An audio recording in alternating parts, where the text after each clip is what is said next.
ये कहानी उर्मिला की है, जो माँ दुर्गा की बहुत बड़ी भक्त थी। उर्मिला अपने परिवार के साथ रामनगर में रहती थी।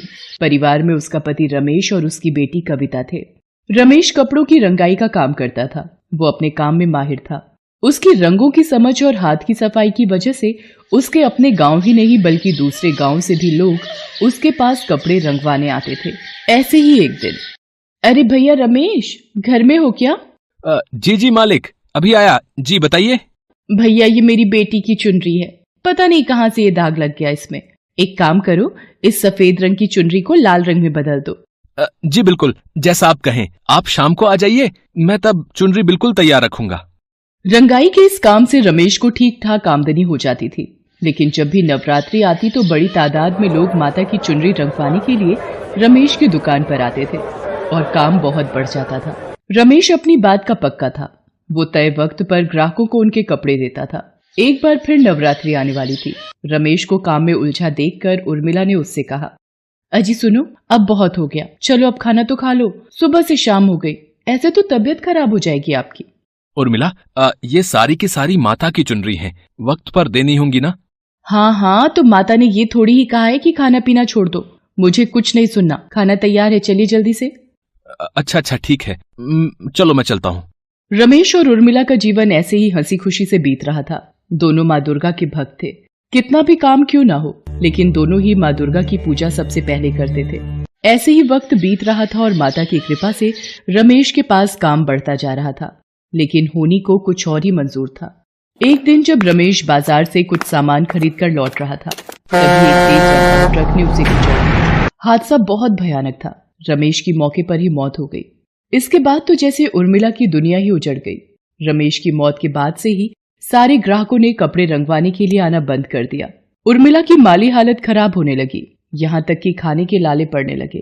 तब उर्मिला ने फैसला किया कि अब वो रमेश के काम को आगे बढ़ाएगी और अपना और अपनी बेटी का पेट पालेगी। उर्मिला सबसे पहले माता की प्रतिमा के पास गई और हाथ जोड़कर बोली, मुझे आपका आशीर्वाद चाहिए माँ, ताकि मैं इनके काम को आगे बढ़ा सकूं। मैं और मेरी बेटी बेसहारा हो गए हैं, हमें सहारा देना माँ। उर्मिला काफी देर तक माँ दुर्गा के सामने हाथ जोड़कर बैठी रही। नन्ही कविता भी उसके साथ माँ से प्रार्थना करने लगी। फिर उर्मिला ने रमेश के तरीके को याद करते हुए कपड़े रंगने शुरू किए। काफी मेहनत के बाद आखिरकार उसके हाथ में भी रमेश वाली बात आ ही गई। अब वो खुद ही कपड़ा खरीद कर उसे रंगती और फिर उससे सुंदर सुंदर माता की चुनरी बनाकर उन्हें बेचती। लोगों को उसकी बनाई हुई चुनरियां पसंद आने लगी, तो धीरे धीरे लोग खुद भी उसके पास कपड़े रंगवाने आने लगे।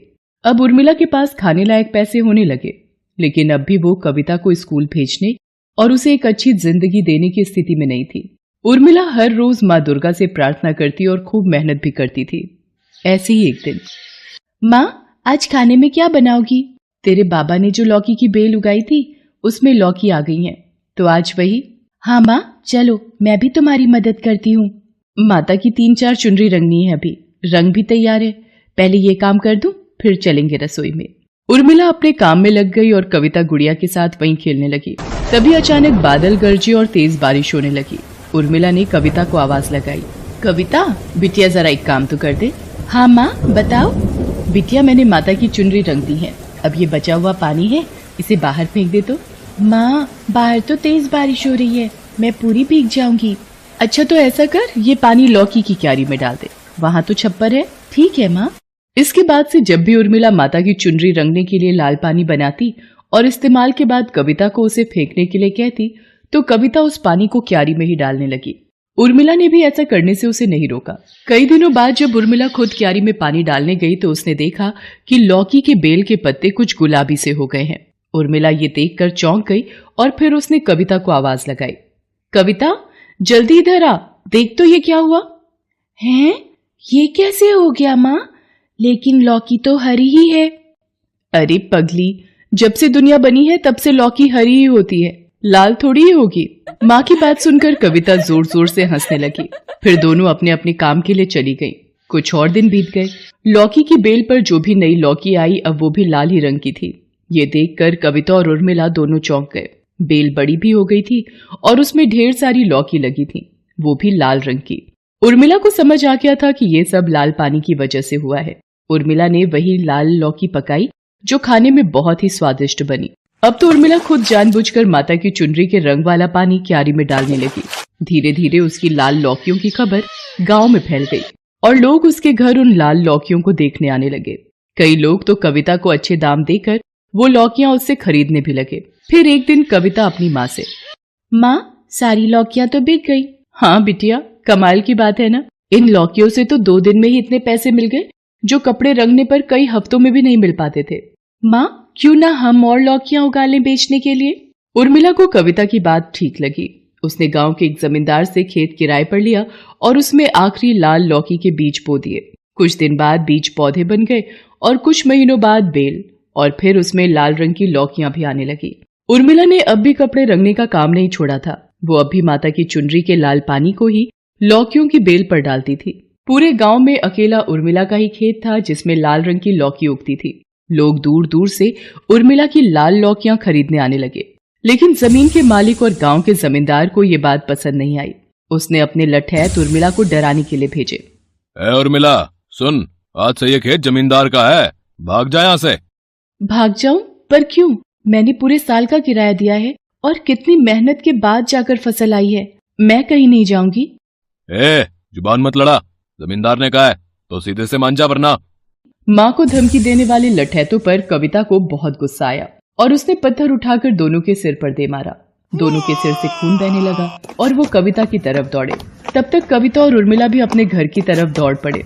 कविता को अंदर धकेल कर उर्मिला ने अंदर से दरवाजा बंद कर लिया, लेकिन जमींदार के वो दोनों लठैत दरवाजे को तोड़ने की कोशिश करने लगे। तभी उर्मिला ने वहां पड़े लाल रंग के पानी को देखा। उसने दरवाजा खोला और दोनों की आंखों में माता की चुनरी का वही पानी फेंक दिया। दोनों लठैतों की आंखें जलने लगी। उर्मिला ने कविता की मदद से दोनों को बांध दिया और फिर सरपंच को बुला लिया। देखिए सरपंच जी, ये जमींदार और उसके लठैत मुझे और मेरी बिटिया को मारने आए थे। क्यों भाई जमींदार, पैसों के लालच में इतना गिर गए हो कि एक विधवा और उसकी छोटी बच्ची को धमका रहे हो? हैं? जो हुआ पूरे गांव ने देखा, ये बिल्कुल भी ठीक नहीं है। अरे मैं तो गांव की भलाई के लिए रोक रहा था। ये बड़ी चालाक औरत है सरपंच जी।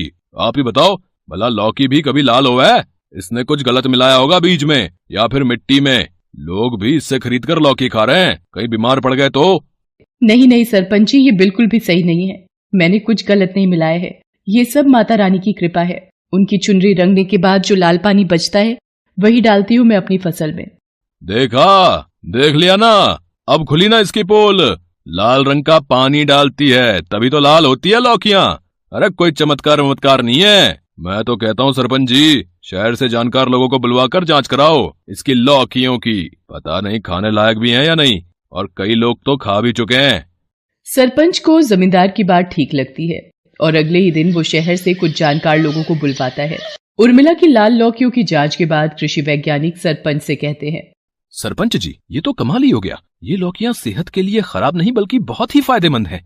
इनमें हाई एंटीबायोटिक कंपाउंड्स पाए गए हैं जिनसे कई बीमारियों का इलाज किया जा सकता है। और तो और इन लौकियों के सेवन से कई बीमारियों से बचा भी जा सकता है। हम इन लौकियों के सैंपल अपने साथ लेकर जा रहे हैं। इन पर और रिसर्च करनी होगी, लेकिन आपको घबराने की बिल्कुल भी जरूरत नहीं। जिन्होंने भी इन लौकियों को खाया है उन्हें कोई खतरा नहीं। कृषि वैज्ञानिकों की बात सुनकर हर कोई दंग रह जाता है, खास तौर पर जमींदार। उसके पास अब कहने को कुछ भी नहीं बचा था। सरपंच बहुत खुश थे। वो उर्मिला से कहते हैं, बेटी, माता रानी की असीम कृपा है तुम पर, वरना हर किसी के घर ऐसा चमत्कार नहीं होता। मेरी इच्छा है कि माँ दुर्गा के इस आशीर्वाद को तुम पूरे गांव के साथ बांटो और गांव के बाकी गरीब किसानों को भी लाल लौकी उगाना सिखाओ। क्यों नहीं सरपंच जी, मैं जरूर ऐसा करूंगी। उर्मिला ने दूसरे किसानों के साथ मिलकर पंचायत की बड़ी जमीन पर लाल लौकी के बीज बो दिए। उर्मिला के पास माता की लाल चुनरियों के पहले से भी ज्यादा ऑर्डर आने लगे। उर्मिला और कविता के दिन भी बदल गए थे। पैसों की उन्हें अब कोई कमी नहीं थी। कविता अब एक अच्छे स्कूल में पढ़ती थी और उर्मिला अब पहले से भी ज्यादा मेहनत करती और माँ दुर्गा की भक्ति में लीन रहती। हेलो दोस्तों, कैसे हैं आप सब? हमारी कहानियाँ देखने के लिए हमारे चैनल को सब्सक्राइब कीजिए और हाँ, बेल आइकॉन पर क्लिक करना मत भूलिएगा।